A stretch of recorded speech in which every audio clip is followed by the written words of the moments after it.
पता बा उम्र का चलता हमनी के प्रिपरेशन के नाम पर जिंदगी के सबसे महंगा समय खर्च होता। एक ही सवाल के 4 गो ऑप्शन बा और चारों सही बा।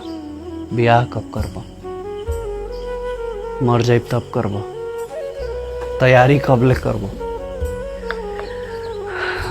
भाई रे बाबू माई जब ये सब सवाल पूछेला नु तब कलेजा फाट जाला यार। अब शीशा में मुंह ना जिम्मेदारी लौकेला। भले आदमी समुंदर नियन शांत हो गइल बा, लेकिन लहर तो इतना बा कि किनारा डुबा दी यार। लइकन के जीवन के दुर्भाग्य है बाकी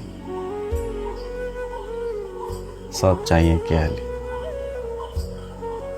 एक टाइम में नौकरियों चाहिए और घरों चाहिए। पढ़ाई करा तो प्यार छूट जाता, तैयारी करा तो गाँव और अपन लोग के देखा था सपना छूट जाता।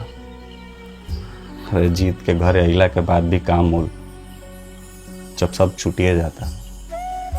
का कहबा यार, तनी के चक्कर में ज्यादा छूट जाता।